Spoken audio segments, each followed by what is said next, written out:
En 2023, le Burkina Faso frôle l'effondrement sous la pire sécheresse depuis 40 ans. En moins de 2 ans, Ibrahim Traoré transforme pourtant ce pays vulnérable en laboratoire d'autosuffisance hydrique, bâti sans un seul bailleur étranger. Comment un État si pauvre, isolé et sous-estimé a-t-il réussi, avec le seul projet Blue Shield 2025, à inverser cette trajectoire annoncée comme fatale en mobilisant 40 000 bras et 2000 kilomètres de canaux? Dans cette histoire, les chiffres, les canaux et les réservoirs cachent une bataille beaucoup plus vaste pour la souveraineté, la fierté et la dignité africaine. Face à une crise hydrique qui menaçait l'existence même du Burkina Faso, le projet Blue Shield 2025 porte une promesse claire: offrir au pays une stabilité durable grâce à un accès continu à l'eau. Ignaro. Cette promesse repose sur un bénéfice central, simple et décisif: assurer une autonomie hydrique capable de protéger les populations rurales. Mais derrière cette ambition se cachent des enjeux considérables. La survie agricole dépend entièrement de la fiabilité des 300 réservoirs construits et du réseau de 2000 kilomètres de canaux traversant 18 provinces. Une moindre défaillance pourrait fragiliser les récoltes, relancer les déplacements internes et faire basculer les zones rurales à nouveau dans l'insécurité alimentaire. L'autre risque pèse sur la capacité du pays à entretenir un système d'une telle ampleur, entièrement produit localement, sans appui extérieur. Et pourtant, une question continue d'attirer l'attention. Si le pays parvient réellement à stabiliser ce système inédit, quelle transformation sociale, économique et régionale pourrait en découler pour les années à venir? En l'espace de quelques semaines seulement, un détail souvent ignoré change toute la lecture du projet. 91% du système était déjà opérationnel au 14 janvier 2025, un rythme d'exécution que très peu de pays du Sahel ont jamais atteint, et un chiffre passé sous silence révèle l'ampleur du bouleversement. 40 000 travailleurs mobilisés en 48 heures, un déploiement quasi militaire qui transforme une crise brutale en chantier national. Ce renversement rapide n'est pas né du hasard. Depuis la déclaration de l'état d'urgence hydrique en août 2023, le pays se trouvait face à une sécheresse qualifiée de plus sévère depuis 4 décennies. Rivières réduites en poussière, terres abandonnées, familles incapables de trouver de l'eau potable. Les zones rurales entraient dans un cycle dangereux où la perte des récoltes entraînait migration forcée, instabilité économique et tensions croissantes.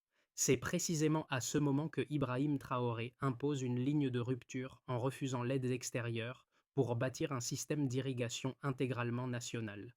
L'objectif n'était pas seulement technique, il s'agissait d'une affirmation de souveraineté dans un contexte où la dépendance aux bailleurs internationaux semblait inévitable. Le projet Blue Shield 2025 se structure alors autour de 3 piliers: la construction de 300 réservoirs, chacun capable de contenir entre 8 et 22 millions de mètres cubes d'eau, un réseau de 2000 kilomètres de canaux connectant 18 provinces, des, des stations de pompage et unités énergétiques hybrides assurant la continuité du fonctionnement en période critique. Cette architecture n'a pas seulement permis d'irriguer 5 millions d'hectares, elle a aussi réintroduit une stabilité agricole dans des zones incapables depuis des années de dépasser une récolte annuelle. Mais au-delà de la technique, une dynamique sociale émergente modifie le paysage: l'implication directe des communautés locales. En travaillant à côte sur les chantiers, les habitants inscrivent leur participation dans une logique d'appropriation durable, loin des projets importés qui se délitent souvent après leur mise en service. Toutefois, cette transformation fulgurante soulève une question ouverte depuis le premier jour du projet. Cette mobilisation nationale exceptionnelle restera-t-elle soutenable une fois passée l'urgence? Au cœur de cette transformation, un personnage collectif joue un rôle central: les ingénieurs, ouvriers et unités locales qui ont assumé la charge de rendre opérationnelle une infrastructure d'une ampleur inédite pour le pays.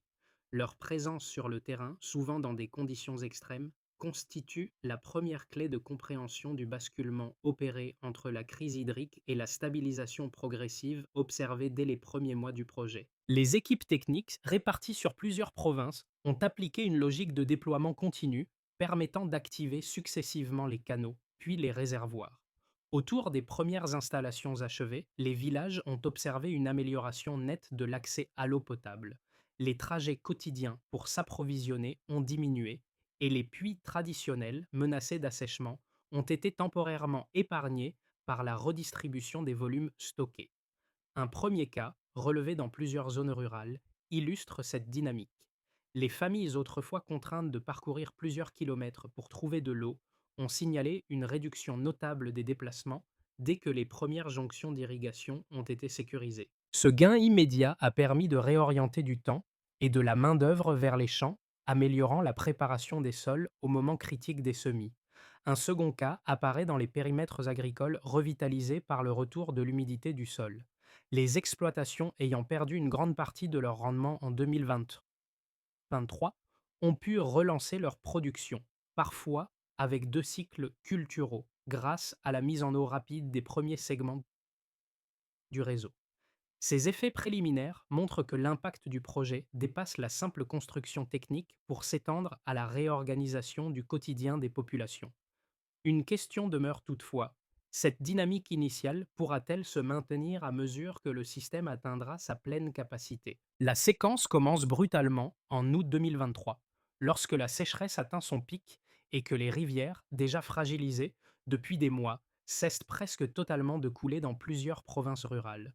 Les surfaces cultivées s'effondrent, les familles abandonnent des hectares de terre incapables de retenir l'humidité, et la migration interne s'intensifie.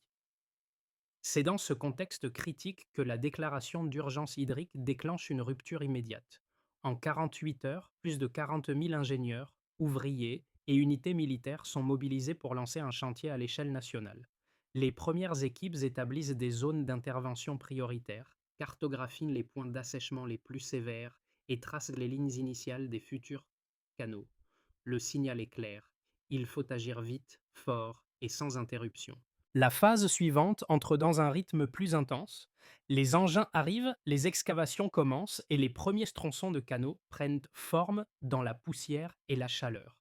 Les unités dédiées aux réservoirs entament simultanément le creusement des bassins massifs destinés à stocker entre 8 et 22 millions de mètres cubes d'eau.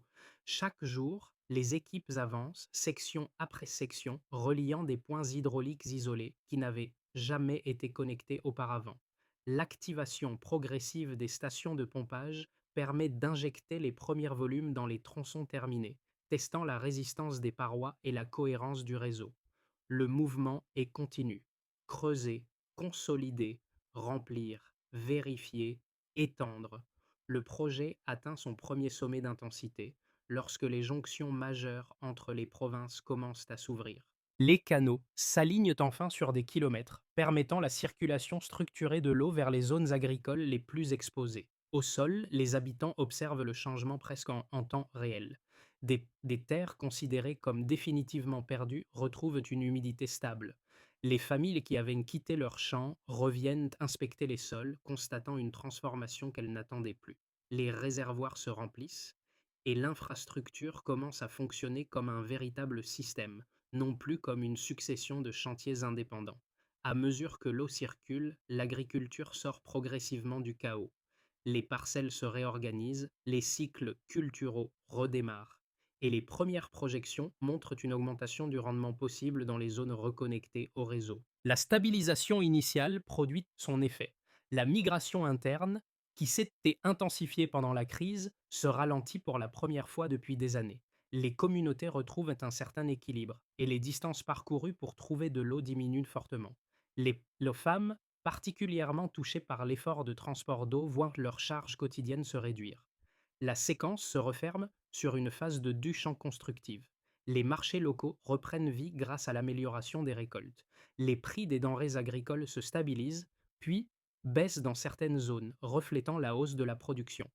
Dans plusieurs provinces, les autorités locales commencent à planifier une diversification des cultures, rendue possible par la disponibilité d'eau plus régulière. Le pays entre alors dans une dynamique encore fragile, mais réellement nouvelle, celle d'un territoire qui ne dépend plus entièrement de la saison des pluies pour maintenir sa sécurité alimentaire.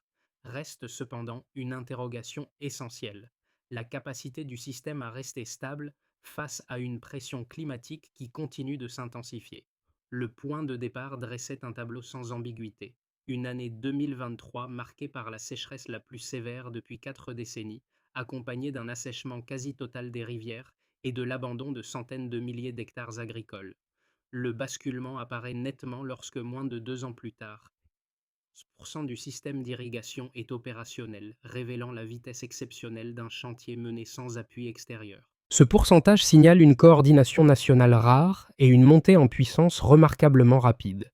À cette première mesure s'ajoute une transformation agricole profonde. Grâce aux 300 réservoirs et aux 2000 km de canaux, 5 millions d'hectares deviennent irrigués toute l'année, un chiffre inédit pour un pays du Sahel. Cette surface continue crée une stabilité hydrique essentielle à la relance agricole durable. La dynamique sociale suit la même trajectoire ascendante. Dans les mois ayant suivi l'activation du réseau, la migration interne liée au manque d'eau et diminue de 32%, inversant une tendance qui semblait installée depuis plusieurs années. Cette réduction indique un ancrage territorial renforcé dans les communautés rurales les plus fragiles. Ces trois indicateurs constituent l'ossature chiffrée du projet Blue Shield 2025. Ils expriment non seulement une amélioration technique, mais aussi un phénomène étendu à l'économie rurale, à la santé publique et au tissu social. Il devient alors essentiel de comprendre le mécanisme qui relie ces variations quantitatives à leurs effets concrets. La mise en service progressive des réservoirs transforme d'abord la disponibilité de l'eau potable. Dans les zones autrefois menacées par la raréfaction hydrique, les familles n'ont plus besoin de parcourir de longues distances pour s'approvisionner. Cette stabilisation influe directement sur la santé publique. Les maladies hydriques reculent grâce à un meilleur stockage et à la filtration solaire déployée dans les principaux réservoirs. Dans plusieurs districts ruraux, les centres de soins observent une diminution notable des consultations liées aux diarrhées et autres affections hydriques. Du côté agricole, l'effet du système se traduit par la relance de cycles culturaux réguliers. Les terres autrefois laissées à l'abandon reçoivent de nouveau une humidité suffisante pour garantir au moins 2 récoltes annuelles. Cette dynamique modifie les pratiques agricoles. Les exploitants adoptent des rotations plus diversifiées et réorganisent leur calendrier de semis. La hausse de la production de 42% mesurée sur les denrées essentielles comme le maïs, le riz et les légumes contribue à réduire les déficits alimentaires historiquement élevés dans plusieurs provinces. L'impact économique suit naturellement. Les marchés locaux, revitalisés par un afflux régulier de produits agricoles, stabilisent leurs prix. Les zones rurales, longtemps freinées par l'instabilité de l'eau, redécouvrent une marge de développement. Des activités annexes émergent autour des canaux. Transport, transformation des produits, entretien des infrastructures. En parallèle, la disponibilité hydrique redessine les rapports sociaux. Les femmes, auparavant chargées de la collecte d'eau, réinvestissent leur temps dans l'éducation, les activités économiques et la gestion domestique.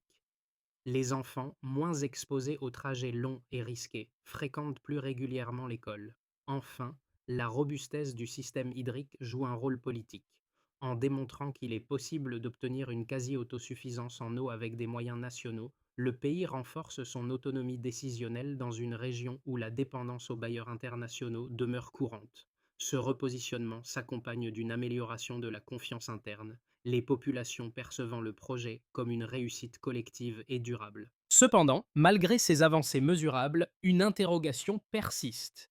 La stabilité observée aujourd'hui pourra-t-elle résister aux chocs climatiques et aux pressions croissantes sur les ressources naturelles? Les critiques du projet Blue Shield 2025 s'appuient sur deux arguments majeurs qu'il convient d'examiner avec rigueur avant d'en proposer une réponse. Le premier met en cause la pérennité technique du système. Selon certains analystes, un réseau constitué de 300 réservoirs et de 2000 km de canaux resterait vulnérable face à des événements climatiques extrêmes ou à un manque de moyens pour assurer son entretien. Il souligne qu'un dispositif fonctionnant à grande échelle peut se dégrader rapidement si les ressources financières, les pièces de rechange ou les compétences locales ne suivent pas le rythme imposé par les besoins d'une telle infrastructure. La dépendance aux technologies mises en place, notamment pour les stations de pompage et les unités hybrides, est perçue comme un point sensible. Un dysfonctionnement pourrait entraîner une série de ruptures en cascade, mettant en péril les zones agricoles reconnectées au réseau. Le second argument porte sur la distribution équitable de l'eau. Lorsque la ressource se stabilise dans certaines régions, la concurrence locale peut augmenter. Les observateurs mettent en garde contre des tensions croissantes entre les communautés, particulièrement dans les provinces où la demande dépasse historiquement l'offre. Ils craignent que la disponibilité accrue de l'eau ne renforce paradoxalement les inégalités, en créant des disparités entre zones mieux desservies et zones encore fragilisées. Selon eux, si la gestion n'est pas rigoureusement équilibrée, l'effet recherché de stabilité sociale pourrait être compromis, voire inversé. Pourtant, plusieurs éléments issus du terrain apportent une réponse solide à ces inquiétudes. Le projet repose sur une mobilisation entièrement nationale, ce qui signifie que les compétences développées appartiennent déjà aux communautés locales. L'implication directe des habitants dans la construction et la gestion des infrastructures crée un sentiment d'appartenance qui favorise la maintenance à long terme. De plus, les premiers résultats montrent une amélioration mesurable des conditions de vie: réduction de 32% de la migration interne, hausse de 42% de la production agricole et diminution notable des maladies hydriques grâce à la filtration solaire. Ces évolutions suggèrent que le système agit comme un facteur de cohésion plutôt que de fragmentation. Ainsi, même si les préoccupations soulevées ont du poids, les données observées démontrent que le mécanisme mis en place soutient actuellement une dynamique de résilience plutôt qu'un risque de dérive structurelle. Tout bascule à cet instant. Au moment où le réseau atteint son niveau d'efficacité le plus visible, une dimension souvent négligée apparaît: la transformation psychologique d'un pays qui se découvre capable de résoudre seul une crise structurelle.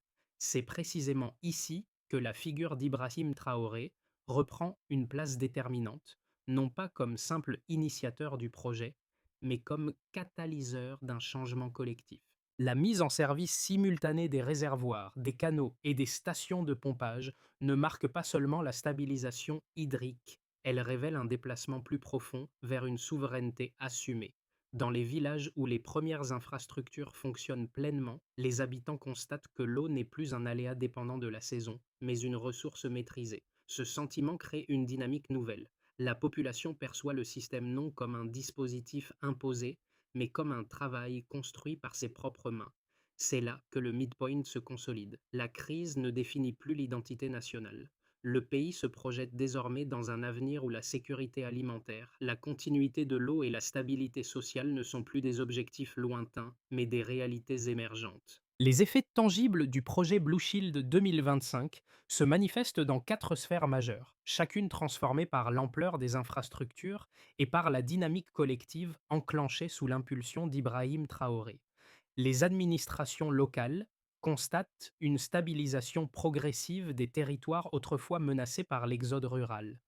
L'accès stable à l'eau permet de réduire la pression sur les services sociaux, auparavant saturés par les déplacements internes liés à la sécheresse. Les unités techniques déployées autour des réservoirs et des canaux renforcent la capacité institutionnelle du pays. Elles acquièrent des compétences hydrauliques, énergétiques et logistiques longtemps dépendantes de conseils extérieurs. Ce renforcement interne améliore la gestion publique et offre à l'appareil étatique une marge de manœuvre nouvelle dans une région où la souveraineté hydrique demeure rare. Les, les marchés ruraux retrouvent un fonctionnement régulier grâce à l'augmentation de la production agricole. Les 5 millions d'hectares irrigués en continu créent un flux constant de denrées, permettant aux producteurs d'étaler les ventes, de stabiliser les prix et de diversifier les cultures. Plusieurs zones initialement fragilisées deviennent de véritables pôles de redistribution alimentaire. L'économie locale se déploie autour d'activités annexes: transport, transformation, entretien des ouvrages, petits ateliers techniques. La hausse de 42% du rendement agricole offre un coussin économique inédit, réduisant la dépendance du pays aux importations et augmentant la résilience face aux fluctuations climatiques. Les conséquences sociales figurent parmi les transformations les plus immédiates. La réduction de 32% de la migration interne modifie profondément le paysage humain des provinces rurales. Les femmes, longtemps responsables de la collecte quotidienne de l'eau, gagnent plusieurs heures par jour grâce à la proximité des réservoirs et des systèmes de stockage. Ce temps libéré se traduit par davantage de participation économique, de disponibilité éducative et de stabilité familiale. Parallèlement, la santé publique s'améliore nettement grâce à l'eau potable filtrée dans les principaux réservoirs. Les maladies hydriques reculent, de même que les consultations d'urgence liées à la contamination de l'eau. Les enfants, libérés des longs trajets, peuvent poursuivre leur scolarité de manière régulière, renforçant à long terme le capital humain du pays. Cette transformation quotidienne renforce l'adhésion de la population au projet, qui n'est plus perçu comme une initiative lointaine, mais comme une infrastructure essentielle à la vie domestique. Dans le Sahel, la réussite du projet burkinabé suscite une attention croissante. Les pays voisins, confrontés aux mêmes contraintes hydriques, observent avec intérêt un modèle reposant exclusivement sur les ressources internes. Le Burkina Faso, sous l'élan politique initié par Ibrahim Traoré, devient une référence dans la gestion souveraine de l'eau. Plusieurs États envisagent d'adapter certains éléments du dispositif, notamment l'irrigation continue et l'approche communautaire dans la construction. Cette influence nouvelle repositionne le pays dans l'équilibre régional, non plus comme un État en lutte permanente contre la sécheresse, mais comme une puissance capable d'orienter les stratégies hydriques du Sahel. Le message politique qui en découle, qu'un pays peut se reconstruire sans dépendance extérieure, devient un point de ralliement pour les nations aspirant à une plus grande autonomie. Les prochains mois seront décisifs pour évaluer la résilience réelle du système hydraulique construit ces 2 dernières années. Les données disponibles permettent d'esquisser plusieurs trajectoires possibles, chacune façonnée par la capacité du pays à maintenir ses infrastructures et à absorber les pressions climatiques annoncées. Dans cette perspective, le pays parvient à entretenir régulièrement les réservoirs, les canaux et les stations de pompage. Les équipes techniques locales poursuivent leur montée en compétences et assurent la continuité du dispositif. La production agricole continue d'augmenter, soutenue par la disponibilité annuelle de l'eau. Les exploitants diversifient les cultures et renforcent la sécurité alimentaire dans les provinces autrefois fragiles. Les revenus ruraux progressent, réduisant progressivement les poches d'instabilité. Ce scénario consolide les gains actuels sans transformation radicale, mais avec une continuité solide. Dans la meilleure configuration, le Burkina Faso optimise ses infrastructures au point de générer un excédent agricole exportable vers d'autres pays du Sahel. Cette dynamique stimule les échanges régionaux et renforce l'intégration économique. L'efficacité du modèle hydraulique attire l'attention des États voisins qui envisagent des coopérations techniques ou des adaptations locales du système. Les infrastructures énergétiques hybrides assurent une autonomie durable, même en cas de contraintes climatiques. Le pays devient alors un pôle de référence en matière de gestion souveraine de l'eau. Le scénario le plus défavorable apparaît si les infrastructures subissent des dégradations rapides en raison d'un manque d'entretien ou d'événements climatiques extrêmes. Les canaux pourraient perdre leur capacité de transport, les réservoirs se vider plus vite que prévu et certaines stations de pompage devenir inopérantes. Dans cette configuration, les pénuries réapparaîtraient, entraînant une baisse de la production agricole, un retour de la migration interne et une pression accrue sur les ressources locales. L'ensemble du système entrerait alors dans une spirale de fragilisation. Ce scénario, sans doute le plus probable, maintient les avancées actuelles mais exige des ajustements continus. Les tensions autour de la distribution de l'eau pourraient persister dans certaines provinces. L'entretien des infrastructures demanderait des investissements réguliers et les acteurs locaux devraient adapter les pratiques agricoles aux variations climatiques. Malgré ces défis, le système resterait fonctionnel, même si son efficacité fluctuait. Recommandation de pensée. Pour naviguer dans ces trajectoires incertaines, il devient essentiel d'adopter une lecture dynamique. Considérer le système non comme un bloc achevé, mais comme un organisme vivant dépendant d'entretien, d'ajustement et d'une coordination continue. Pour comprendre pleinement la portée du projet Blue Shield 2025, il faut regarder au-delà des infrastructures et observer comment cette transformation touche directement la vie de trois groupes essentiels: les familles rurales, les jeunes en formation et les communautés urbaines qui dépendent des flux agricoles régionaux. Pour les familles rurales, la stabilisation de l'eau modifie profondément le quotidien.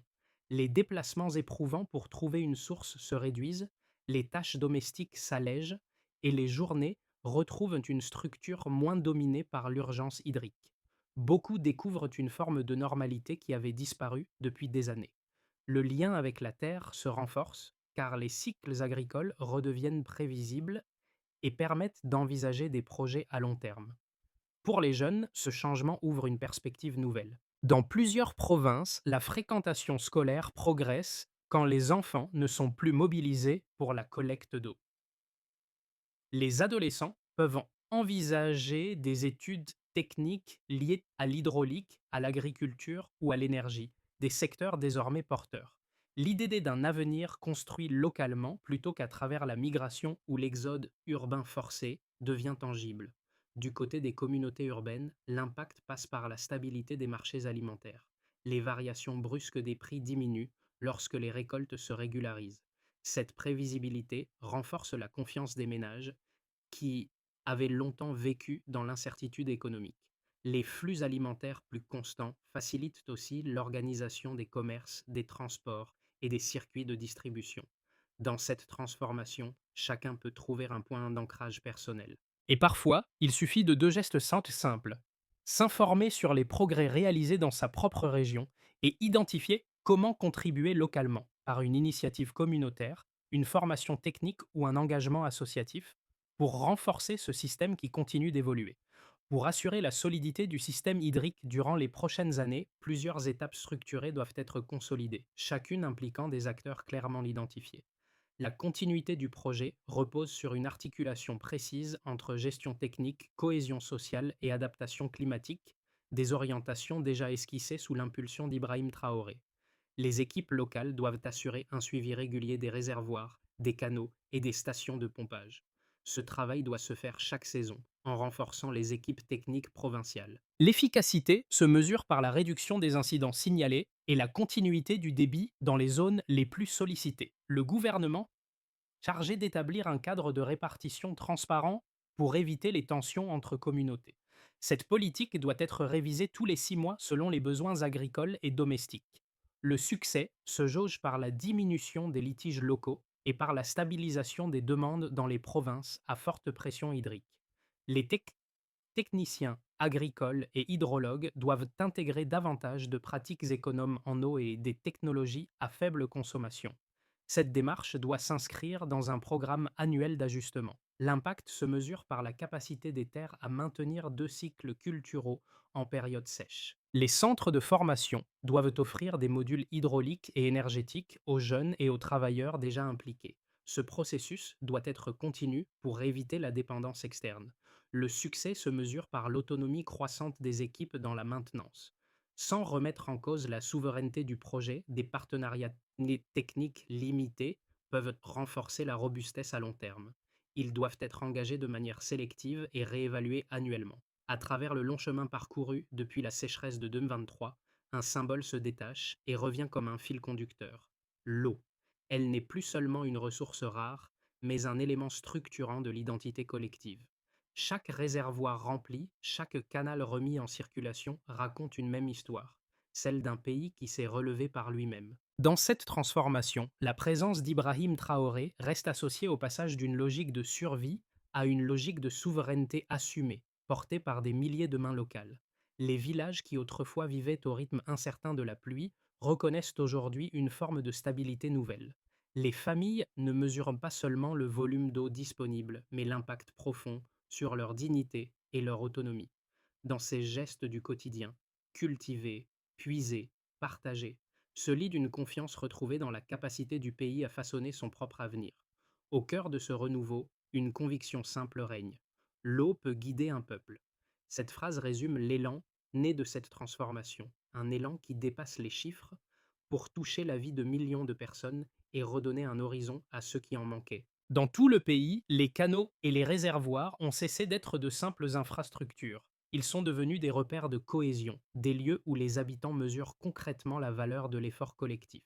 Chaque village, chaque famille, chaque marché porte désormais une part de cette transformation, et chacun peut y trouver un espace pour participer, même modestement, s'informer, partager les avancées locales, soutenir les initiatives communautaires ou encourager la formation des jeunes dans les métiers liés à l'eau. Autant de gestes simples capables de renforcer cette dynamique.